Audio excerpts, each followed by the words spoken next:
ವೀಕ್ಷಕರೇ, ಇತ್ತೀಚಿನ ದಿನದಲ್ಲಿ ಸ್ವಲ್ಪ ಮಟ್ಟಿಗೆ ಇದರ ಭಯ ಕಮ್ಮಿಯಾಗಿತ್ತು. ಆದರೆ ಮತ್ತೆ ಇದು ಹರಡುವಂತಹ ಎಲ್ಲ ಸಾಧ್ಯತೆಗಳು ದಟ್ಟವಾಗಿ ಕಂಡು ಬರ್ತಾ ಇದೆ.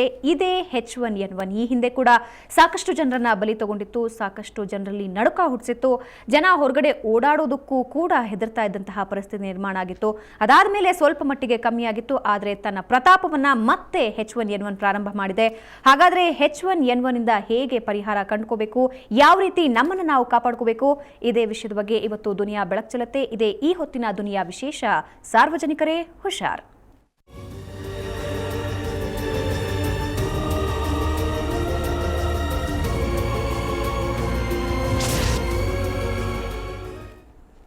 H1N1 ಆ ವಿಕೋಪದಿಂದ ಸಾಕಷ್ಟು ಜನ ಸಾವನ್ನಪ್ಪಿದ್ರು. ಆ ನೋವನ್ನು ಇನ್ನೇನು ನಾವೆಲ್ಲರೂ ಮರಿತಾ ಇದ್ದೀವಿ ಅನ್ನೋದ್ರ ಅಷ್ಟರಲ್ಲೇ ಮತ್ತೆ H1N1 ತನ್ನ ಪ್ರಭಾವ ಪ್ರಾರಂಭ ಮಾಡಿಬಿಟ್ಟಿದೆ.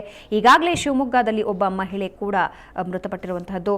ಮಹಿಳೆ ಗರ್ಭಿಣಿಯಾಗಿದ್ರು. ಆ ಸಂದರ್ಭದಲ್ಲಿ H1N1 ಹರಡಿ ಆಕೆಯಿಂದ ಇನ್ನೂ ಇಬ್ಬರಿಗೆ ಹರಡಿ ಕೊನೆಗೆ ಆ ಮಹಿಳೆ ಮೃತಪಟ್ಟಿದ್ದಾಳೆ. ಇನ್ನೂ ಚಿಕಿತ್ಸೆಗಳು ನಡೀತಾನೆ ಇದೆ. ಆ ವರದಿ ಏನು, ಬನ್ನಿ ನೋಡೋಣ.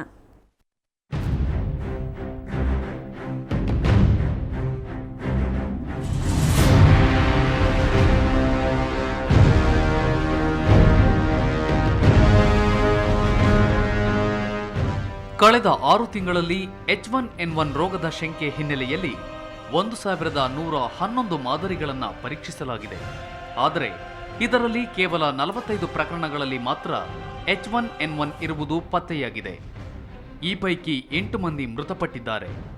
ಶಿವಮೊಗ್ಗ ಜಿಲ್ಲೆಯಲ್ಲೇ ಕಳೆದೊಂದು ವಾರದಲ್ಲಿ 3ಕ್ಕೂ ಹೆಚ್ಚು ಮಂದಿಯಲ್ಲಿ H1N1 ಸೋಂಕು ಪತ್ತೆಯಾಗಿದ್ದು, ಇವರಲ್ಲಿ 2 ಮಹಿಳೆಯರು ಬಲಿಯಾಗಿದ್ದಾರೆ. ಆದರೆ ಕಳೆದ ವರ್ಷಕ್ಕೆ ಹೋಲಿಸಿದರೆ ರಾಜ್ಯದಲ್ಲಿ ರೋಗದ ಪ್ರಮಾಣ ಕಮ್ಮಿಯಾಗಿದೆ. ಬೆಂಗಳೂರು, ಬಳ್ಳಾರಿ, ದಾವಣಗೆರೆ, ಶಿವಮೊಗ್ಗ, ತುಮಕೂರು ಜಿಲ್ಲೆಗಳಲ್ಲಿ ಈ ಮಹಾಮಾರಿ ಕಾಣಿಸಿಕೊಂಡಿದೆ. ಜೂನ್ ಮತ್ತು ಈ ತಿಂಗಳಲ್ಲಿ ಒಟ್ಟು 4 ಮೃತಪಟ್ಟಿದ್ದು, ಈ ರೋಗ ವ್ಯಾಪಕವಾಗುವ ಸೂಚನೆ ಇದೆ.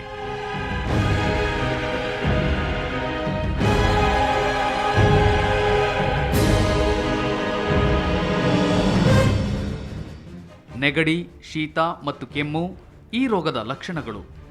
ಈಗಾಗಲೇ ರೋಗ ನಿಯಂತ್ರಣಕ್ಕೆ ಆರೋಗ್ಯ ಇಲಾಖೆ ಸಕಲ ಕ್ರಮಗಳನ್ನು ಕೈಗೊಂಡಿದೆ. H1N1 ತಡೆಗೆ ಮುಂದಾಗಿರುವ ಆರೋಗ್ಯ ಇಲಾಖೆ ಎಲ್ಲ ಸರ್ಕಾರಿ ಆಸ್ಪತ್ರೆಗಳಿಗೆ ಟ್ಯಾಮಿಫ್ಲೋ ಮಾತ್ರೆಗಳನ್ನು ಈಗಾಗಲೇ ಸರಬರಾಜು ಮಾಡಿದೆ. ಅಲ್ಲದೆ ರೋಗ ಬಾರದಂತೆ ಜನಜಾಗೃತಿ ಕಾರ್ಯಕ್ರಮಗಳನ್ನು ಆಯೋಜಿಸಿದೆ.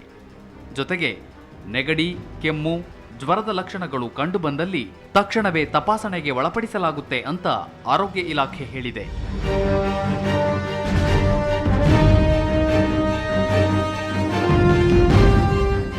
ಬ್ಯೂರೋ ರಿಪೋರ್ಟ್, ಸುವರ್ಣ ನ್ಯೂಸ್ 24/7.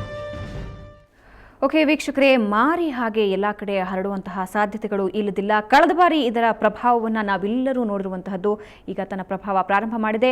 ಅದು ತನ್ನ ಪ್ರಭಾವ ಹರಡೋದಕ್ಕೆ ಮುಂಚೆ ನಾವು ನಮ್ಮನ್ನ ಕಾಪಾಡಿಕೊಳ್ಳೋದು ತುಂಬ ಮುಖ್ಯ. ಇದರ ಬಗ್ಗೆ ನಮ್ಮ ಜೊತೆ ಮಾತಾಡೋದಕ್ಕೆ ಆರೋಗ್ಯ ಮತ್ತು ಕುಟುಂಬ ಕಲ್ಯಾಣ ಇಲಾಖೆಯ ಅಡಿಷನಲ್ ಡೈರೆಕ್ಟರ್ ಆದಂತಹ ಡಾಕ್ಟರ್ ಚಲುವರಾಜ್ ನಮ್ಮ ಜೊತೆ ಇದ್ದಾರೆ. ಚಲುವರಾಜ್ ಅವರೇ, ಕಾರ್ಯಕ್ರಮಕ್ಕೆ ಸ್ವಾಗತ. ನಮಸ್ಕಾರ. ಹಾಗೆ ನಮಗೆ ಶಿವಮೊಗ್ಗ ಜಿಲ್ಲಾ ಆರೋಗ್ಯಾಧಿಕಾರಿ ಚನ್ನಬಸಪ್ಪ ಅವರು ಕೂಡ ನಮ್ಮನ್ನ ಜಾಯ್ನ್ ಆಗ್ತಾರೆ. ಅದಕ್ಕೂ ಮುಂಚೆ ನಿಮ್ಮಿಂದನೇ ಪ್ರಾರಂಭ ಮಾಡ್ತೀನಿ ಚಲುವರಾಜ್ ಅವರೇ. H1N1 ಈ ಹೆಸರೇ ಒಂಥರ ಗೊಂದಲ ಅನ್ಸುತ್ತೆ. ಏನಿದ್ರ ಅರ್ಥ? ನೋಡಿ, ನಿಮಗೆ ಹೇಳಬೇಕು ಅಂದರೆ ಈ ಕಳೆದ 2 ವರ್ಷದಿಂದ 2009ರಲ್ಲಿ ಏನಿದು ನಾವು ಮೆಕ್ಸಿಕೋನಲ್ಲಿ ಮೊದಲಿಗೆ ಪ್ರಾರಂಭ ಆಗಿ ಈ ಒಂದು ಹೊಸ ಟೈಪ್ ಆಫ್ ವೈರಸ್ ಅಂದರೆ ನೋವಲ್ ವೈರಸ್ ಅಂತ ಏನು ನಾವು ಕರಿತೀವಿ, ಈ ಹಂದಿಗಳಲ್ಲಿರುವಂಥದ್ದು, ಮನುಷ್ಯನಲ್ಲಿರುವಂಥದ್ದು, ಹಕ್ಕಿಗಳು, ಇವೆಲ್ಲ ಸೇರಿ ಹೊಸದಾಗಿ ಒಂದು ನೋವಲ್ ವೈರಸ್ ಅಂತ ಹೊಸ ವೈರಸ್ಸು ವೃದ್ಧಿ ಆಯಿತು. ನಂತರ ಅದು ಮನುಷ್ಯರಿಂದ ಮನುಷ್ಯರಿಗೆ ಹಬ್ಬಲಿಕ್ಕೆ ಪ್ರಾರಂಭ ಆದಾಗ ವಿಶ್ವ ಆರೋಗ್ಯ ಸಂಸ್ಥೆ ಅಂದರೆ WHO ಇದಕ್ಕೆ ಪ್ಯಾಂಡಮಿಕ್ ಇನ್ಫ್ಲೂಯೆನ್ಸಾ ಅಂತೇಳಿ, ಇದು ಬೇರೆ ಬೇರೆ ದೇಶಗಳಲ್ಲಿ ಬೇರೆ ಬೇರೆ ಖಂಡಗಳಲ್ಲಿ ಇದು ಹಬ್ತಾ ಇದೆ, ಅದಕ್ಕೋಸ್ಕರ ಮುಂಜಾಗ್ರತಾ ಕ್ರಮ ತೆಗೆದುಕೋಬೇಕು ಅಂತ ಅದು ಒಂದು ಹೆಲ್ತ್ ಅಡ್ವೈಸರಿ ಕೊಡ್ತು. ಫಸ್ಟು ತಮಗೆ ಗೊತ್ತಿದ್ದಂಗೆ ಟ್ರಾವೆಲ್ ಅಡ್ವೈಸರಿ ಅಂದರೆ ಹೊರದೇಶದಿಂದ ಇಲ್ಲಿಗೆ ಯಾರು, ನಮ್ಮ ದೇಶದಲ್ಲಿ ಇರಲಿಲ್ಲ ಇದು H1N1. ಬೇರೆ ಇನ್ಫ್ಲೂಯೆನ್ಸಾಗಳು ಬೇಕಾದಷ್ಟಿವೆ. ಇನ್ಫ್ಲೂಯೆನ್ಸಾ ಎ ಇದೆ, ಬಿ ಇದೆ, ಬೇರೆ ಬೇರೆ ಏನು ನೆಗಡಿ, ಕೆಮ್ಮು, ಶೀತದ ಜೊತೆ ಇನ್ಫ್ಲೂಯೆನ್ಸಾಗಳಿದ್ದರೂ ಕೂಡ ಟ್ರಾವೆಲ್ ಅಡ್ವೈಸರಿ ಕೊಟ್ಟು ಹೊರದೇಶದಿಂದ ಬರೋ ಅಂಥವ್ರಿಗೆ ನೀವು ತಪಾಸಣೆ ಮಾಡಿ, ಅವರಲ್ಲಿ H1N1 ಕಂಡು ಬಂದ ತಕ್ಷಣ ಅವ್ರನ್ನ ಹಾಸ್ಪಿಟಲೈಸ್ ಮಾಡಿ ಆಸ್ಪತ್ರೆಗೆ ಸೇರಿಸಿ ಕಂಪ್ಲೀಟಾಗಿ ಅವ್ರು ಗುಣಮುಖರಾದ ಮೇಲೆ ಅವರು ತಮ್ಮ ಮನೆಗಳಿಗೆ ಕಳಿಸ್ಬೇಕು ಅಂತೇಳಿ ಅದೇ ರೀತಿ ನಾವು ಕಳೆದ ಮೇ ತಿಂಗಳಲ್ಲಿ ನಾವು ಪ್ರಾರಂಭ ಮಾಡಿದ್ವಿ. ಅದರ ಜೊತೆಗೆ ಏನಾಯಿತು, ಬೇರೆ ಬೇರೆ ದೇಶಗಳಲ್ಲಿ, ಬೇರೆ ಬೇರೆ ರಾಜ್ಯಗಳಲ್ಲಿ, ನಮ್ಮದೇ ದೇಶದಲ್ಲಿ ಇದು ಸುಮಾರು ಕಡೆ H1N1 ಅದು ತಮಗೆ ವಿಶೇಷವಾಗಿ ಜ್ಞಾಪಕ ಇರಬೇಕು. ಪೂನಾದಲ್ಲಿ ಮೊದಲ ಬಾರಿಗೆ, ಪೂನಾದಿಂದ ಮತ್ತು ನಮ್ಮ ದೇಶದಲ್ಲೇ ಒಳಗಡೆ ಜನರು ಕೂಡ ಓಡಾಡೋ ಅಂಥ ಒಂದು ಪರಿಸ್ಥಿತಿ ಇದ್ದೇ ಇದೆ. ಒಬ್ಬರು ಒಂದು ಕಡೆಯಿಂದ ಇನ್ನೊಂದು ಕಡೆಗೆ ಹೋಗಬೇಕಾಗುತ್ತೆ. ಹಾಗಾಗಿ ಇದು ನಮ್ಮ ಸಮುದಾಯದಲ್ಲಿ ಇದು ಕಾಯಿಲೆ ಹರಡಿತು. ಆವಾಗ ಬೇರೆ ರೀತಿ ನಾವು ಕ್ರಮಗಳು ತಗೊಂಡು ಕಳೆದ 2 ವರ್ಷಗಳಲ್ಲಿ ಇದರ ನಿಗ್ರಹ ಮಾಡೋಕ್ಕೆ ಸರ್ಕಾರ ಸಾಕಷ್ಟು ಶ್ರಮ ತಗೊಂಡು, ಸಾಕಷ್ಟು ಔಷಧಿಗಳು, ಸಿಬ್ಬಂದಿಗಳು ಮತ್ತು ಲಸಿಕೆ ಇವೆಲ್ಲನೂ ಕಾರ್ಯಕ್ರಮದ ಫಲವಾಗಿ ಇವತ್ತು H1N1 ತುಂಬಾ ಕಡಿಮೆ ಆಗಿದೆ. ಅಷ್ಟೇ ಅಲ್ಲ, ಯಾವುದೇ ಈ ಒಂದು ಡ್ರಾಪ್ಲೆಟ್ ಇನ್ಫೆಕ್ಷನ್ ಅಂತೀವಿ, ಯಾರಾದರೂ ಸೀನೋದು, ಕೆಮ್ಮೋದು, ಎಲ್ಲಂದ್ರಲ್ಲಿ ಉಗುಳೋದು, ಅಥವಾ ನಾವು ಏನು ದಿನನಿತ್ಯ ಏನು ಬಳಸ್ತೀವಿ ಅಥವಾ ವಸ್ತುಗಳ ಮೇಲೆ ಇದು ಸುಮಾರು ಅರ್ಧ ಗಂಟೆ, ಮುಕ್ಕಾಲು ಗಂಟೆ, ಅದು ವಿಶೇಷವಾಗಿ ಮಳೆಗಾಲದಲ್ಲಿ, ಚಳಿಗಾಲದಲ್ಲಿ ಈ ಒಂದು ವೈರಸ್ ಅಂತ ನಾವೇನು ಕರಿತೀವಿ ಇರೋ ಸಂಭವ ಇರ್ತದೆ. ಹಾಗಾಗಿ ಇದು ಒಬ್ಬರಿಂದ ಒಬ್ಬರಿಗೆ ಕಣ್ಣು, ಮೂಗು ಅಥವಾ ಡೈರೆಕ್ಟಾಗಿ ಸೀನಿದಾಗ, ಕೆಮ್ಮಿದಾಗ ಒಬ್ಬರಿಂದ ಒಬ್ರಿಗೆ ಹರಡುತ್ತೆ. ಆದರೂ ಕೂಡ ಇದು ಒಬ್ಬರಿಗೆ ಕಾಯಿಲೆ ಇದೆ ಅಂದರೆ ಸುಮಾರು ಸಮುದಾಯದಲ್ಲಿ 100ರಿಂದ 200 ಅಥವಾ ಒಂದು 50ರಿಂದ 60 ಪಟ್ಟು ಜಾಸ್ತಿ ಇರ್ಬೋದು. ಯಾವುದೇ ಒಂದು ಕಾಯಿಲೆ ಬಂದರೂ ಕೂಡ ಮನುಷ್ಯ ರೋಗ ನಿರೋಧಕ ಶಕ್ತಿಗೆ ಆ ಕಾಯಿಲೆ ಕಡಿಮೆ ಆಗ್ತದೆ ಅಂದರೆ ನಾವು ಎಸಿಂಪ್ಟಮ್ಯಾಟಿಕ್ ಕೇಸ್ ಅಂತೀವಿ. ಅಂದರೆ ಇನ್ಫೆಕ್ಟ್ ಆಗಿರ್ಬೋದು, ಸಿಂಪ್ಟಮ್ಸ್ ಇರೋಲ್ಲ. ಇನ್ನು ಕೆಲವರಲ್ಲಿ ಇನ್ಫೆಕ್ಟ್ ಆಗಿ ಸಬ್ ಕ್ಲಿನಿಕಲ್ ಅಂತೀವಿ, ಅಂದರೆ ಸಾಮಾನ್ಯವಾಗಿ ಕಡಿಮೆ ಅಸ್ತ್ರದಲ್ಲಿ ಇದರ ಪ್ರತಾಪ ಇರ್ತದೆ. ಅವರೆಲ್ಲರೂ ಇದಕ್ಕೆ ಇಮ್ಯುನಿಟಿ ಡೆವಲಪ್ ಮಾಡ್ಕೊಂಡಿದ್ದಾರೆ. ಅಷ್ಟೇ ಅಲ್ಲದೆ ಕಮ್ಯುನಿಟಿ ಕೂಡ ಡೆವಲಪ್ ಆಗಿದೆ ಇದರಲ್ಲಿ. ನಾವು ಹಿಂದೆ ಇದೊಂದು ಪಾಠ ಕಲಿಸಿದೆ ನಮಗೆ H1N1. ಅದು ನಮ್ಮ ದೇಶದಲ್ಲಿ ವಿಶೇಷವಾಗಿ ಎಲ್ಲಂದ್ರಲ್ಲಿ ಉಗುಳೋದು, ಸೀನೋದು, ಕೆಮ್ಮೋದು, ಯಾವ ರೀತಿ ಕೆಮ್ಮಬೇಕು, ಇವೆಲ್ಲನೂ ಈಗ ಆರೋಗ್ಯ ಶಿಕ್ಷಣ ಚಟುವಟಿಕೆಗಳಿಂದ ಇಮ್ಯುನಿಟಿನೂ ಡೆವಲಪ್ ಆಗಿದೆ, ಕಮ್ಯುನಿಟಿನೂ ಡೆವಲಪ್ ಆಗಿದೆ, ಇನ್ನಷ್ಟು ಡೆವಲಪ್ ಆಗಿದೆ. ಓಕೆ, ಇವಾಗ ನಮ್ಮ ಜೊತೆ ಶಿವಮೊಗ್ಗದಿಂದ ಜಿಲ್ಲಾ ಆರೋಗ್ಯಾಧಿಕಾರಿ ಚನ್ನಬಸಪ್ಪ ಅವರಿದ್ದಾರೆ. ಚನ್ನಬಸಪ್ಪ ಅವರೇ, ಈಗಾಗಲೇ ಅಲ್ಲಿ H1N1 ಹಾವಳಿ ಪ್ರಾರಂಭ ಆಗಿದೆ. ಸೊ ಯಾವೆಲ್ಲ ರೀತಿ ಮುಂಜಾಗ್ರತಾ ಕ್ರಮಗಳಲ್ಲಿ ಜರುಗ್ತಾ ಇವೆ? ಮೇಡಮ್, ಶಿವಮೊಗ್ಗ ಜಿಲ್ಲೆಯಲ್ಲಿ ಕಳೆದ ತಿಂಗಳಲ್ಲಿ 3 ಪ್ರಕರಣಗಳು H1N1 ಅಂತೇಳಿ ವರದಿಯಾಗಿತ್ತು. ಅದರಲ್ಲಿ 2 ಪ್ರಕರಣಗಳು, ಒಂದು ಶಾರದಮ್ಮ ಮತ್ತು ಶೋಭಾ ಅಂತಕ್ಕಂಥ 2 ಪ್ರಕರಣಗಳು ಸಾವನ್ನಪ್ಪಿದ್ದಾವೆ. ಇನ್ನೊಂದು ಪ್ರಕರಣ ಚೆನ್ನಾಗಿದೆ, ರಿಕವರಿ ಆಗಿದೆ, ಮತ್ತು ಯಾವುದೇ ಸಮಸ್ಯೆ ಇಲ್ಲ. ಶಿವಮೊಗ್ಗ ಜಿಲ್ಲೆಯಾದ್ಯಂತ ನಾವು ಈ H1N1 ಬಗ್ಗೆ ಈ ರೋಗ ಲಕ್ಷಣಗಳು ಕಂಡು ಬರ್ತಕ್ಕಂಥ ರೋಗಿಗಳಲ್ಲಿ ತಪಾಸಣೆಯನ್ನು ಮಾಡಿಬಿಟ್ಟು ಅವರಿಗೆ ಸೂಕ್ತ ಒಂದು ಚಿಕಿತ್ಸೆಯನ್ನು ಕೊಡುವಂಥ ಒಂದು ವ್ಯವಸ್ಥೆಯನ್ನು ನಾವು ಮಾಡಿದ್ದೀವಿ ಶಿವಮೊಗ್ಗ ಜಿಲ್ಲೆಯಲ್ಲಿ. ಆಮೇಲೆ ಇದ್ರ ಬಗ್ಗೆ ಸಾಕಷ್ಟು ತಿಳುವಳಿಕೆಯನ್ನು ಜನಸಮುದಾಯದಲ್ಲಿ ನಾವು ಕೊಡ್ತಾ ಇದ್ದೀವಿ H1N1 ಬಗ್ಗೆ. ಮತ್ತು ನಮ್ಮಲ್ಲಿ ಸಾಕಷ್ಟು ಇದ್ರ ಬಗ್ಗೆ ಏನು ಟ್ಯಾಮಿಫ್ಲೂ ಅಂತ ಔಷಧಿ ಇದೆ, ಔಷಧಿನೂ ಕೂಡ ನಾವು ಸಾಕಷ್ಟು ಸ್ಟಾಕ್ ಇಟ್ಕೊಂಡಿದ್ದೀವಿ. ಎಲ್ಲ ಪ್ರಾಥಮಿಕ ಆರೋಗ್ಯ ಕೇಂದ್ರದ ವೈದ್ಯಾಧಿಕಾರಿಗಳಿಗೆ ಸಭೆಯನ್ನು ಕರೆದುಬಿಟ್ಟು ಈ H1N1 ರೋಗ ಲಕ್ಷಣಗಳು, ಮುಂಜಾಗ್ರತಾ ಕ್ರಮ ಮತ್ತು ಸಮುದಾಯದಲ್ಲಿ ನಾವು ಯಾವ ರೀತಿ ನಾವು ಇದನ್ನು ತಡೆಗಟ್ಟುವ ಬಗ್ಗೆ ಜನರಲ್ಲಿ ಅರಿವನ್ನು ಮೂಡಿಸಬೇಕು ಅನ್ನೋಂತಕ್ಕಂಥ ಒಂದು ಕಾರ್ಯಕ್ರಮಗಳನ್ನು ಕೂಡ ನಾವು ಸಾಕಷ್ಟು ಹಮ್ಮಿಕೊಂಡಿದ್ದೀವಿ. ಅಂದ್ರೆ ಯಾವ ರೀತಿ ಕಾರ್ಯಕ್ರಮಗಳನ್ನ ಚನ್ನಬಸಪ್ಪ ಅವರೇ ಹಮ್ಮಿಕೊಂಡಿರೋದು? ಅಂದ್ರೆ ಜನರಿಗೆ ನಾವು ಎಷ್ಟೇ ತಿಳುವಳಿಕೆ ಮೂಡಿಸಿದ್ರು ಕೂಡ ಕಮ್ಮಿನೇ. ನಮ್ಮಲ್ಲಿರ್ತಕ್ಕಂಥ ಈ ನಮ್ಮ ANMs, ಕಿರಿಯ ಮಹಿಳಾ ಆರೋಗ್ಯ ಸಹಾಯಕಿಯರು ಮತ್ತು ಆಶಾ ಕಾರ್ಯಕರ್ತೆಯರು ಮತ್ತು ಅಂಗನವಾಡಿ ಕಾರ್ಯಕರ್ತೆಯರ ಮೂಲಕ ಭಿತ್ತಿ ಪತ್ರಗಳನ್ನು ಶಾಲೆಗಳಲ್ಲಿ ಮತ್ತು ಗ್ರಾಮ ಪಂಚಾಯಿತಿ ವ್ಯಾಪ್ತಿಯಲ್ಲಿ ಬರ್ತಕ್ಕಂಥ ಎಲ್ಲ ಹಳ್ಳಿಗಳಲ್ಲೂ ಕೂಡ ಇದ್ರ ಬಗ್ಗೆ ಒಂದು ಕರಪತ್ರಗಳನ್ನು ಮುದ್ರಿಸಿಬಿಟ್ಟು ನಾವು ಜನಸಮುದಾಯದಲ್ಲಿ ಈ ಒಂದು ರೋಗದ ಬಗ್ಗೆ ಅರಿವನ್ನು ಮೂಡಿಸುವಂತ ಒಂದು ಕೆಲಸವನ್ನು ನಾವು ಮಾಡ್ತಾ ಇದ್ದೀವಿ. ಸ್ವಲ್ಪ ಓಕೆ, ಇದಾದ ನಂತರ ಏನಾದರೂ ಬೇರೆ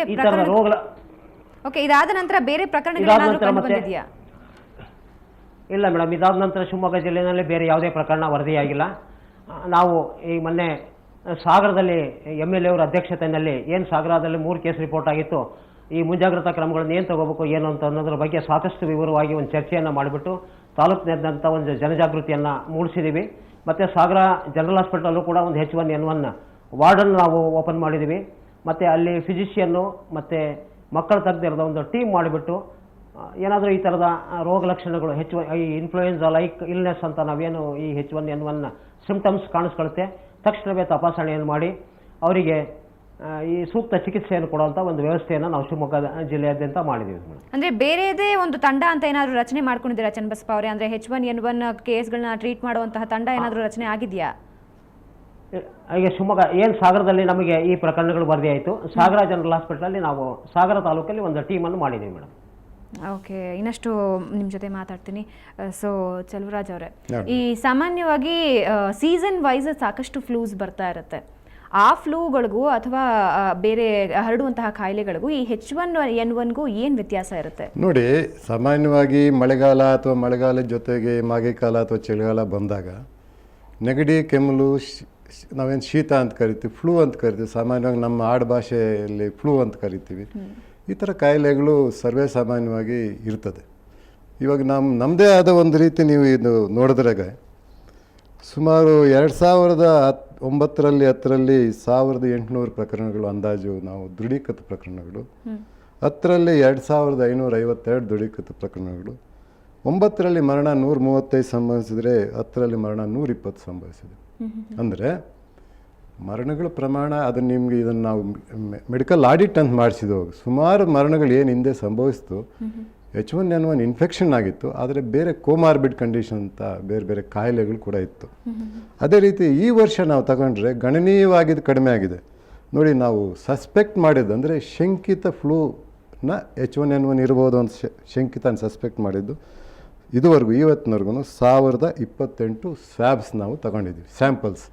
ಅದರಲ್ಲಿ ಕೇವಲ ನಮಗೆ 45 ಮಾತ್ರ H1N1 ಅಂತ ದೃಢಪಟ್ಟಿದೆ. ಅಂದರೆ ಈ 45 ಬಿಟ್ಟು ಇನ್ನು 1955 ಯಾವುದದು? ಅದು ಕಾಮನ್ ಫ್ಲೂ. ಇನ್ಫ್ಲೂಯೆನ್ಸಾ ಎ ಇರ್ಬೋದು, ಬಟ್ H1N1 ಅಲ್ಲ. ಇನ್ಫ್ಲೂಯೆನ್ಸಾ ಎ ಸಾಮಾನ್ಯವಾಗಿ ನಮ್ಮ ಸಮುದಾಯದಲ್ಲಿ ಇರೋವಂಥದ್ದು.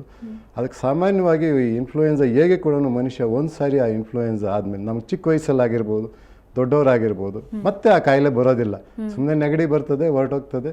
ಅದಕ್ಕೆ ಈಗ ಜನರು ಹಿಂದೆ ಹೇಳ್ತಿದ್ರಲ್ಲ, ನಿಮ್ಗೆ ಜ್ಞಾಪಕ ಇರ್ಬೋದು, ಮೂಗಿರೋವರೆಗೂ ನೆಗಡಿ ಇರ್ತದಪ್ಪ ಅಂತ. ಅದೇ ರೀತಿ ಇದು ಅಷ್ಟೇ. ಓಕೆ, ನಿಮ್ಮ ಜೊತೆ ಇನ್ನಷ್ಟು ಮಾತಾಡ್ತೀನಿ. ಸೊ ವೀಕ್ಷಕರೇ, ಇನ್ನೊಬ್ಬ ಅತಿಥಿ ನಮ್ಮನ್ನು ಜಾಯ್ನ್ ಆಗ್ತಾರೆ.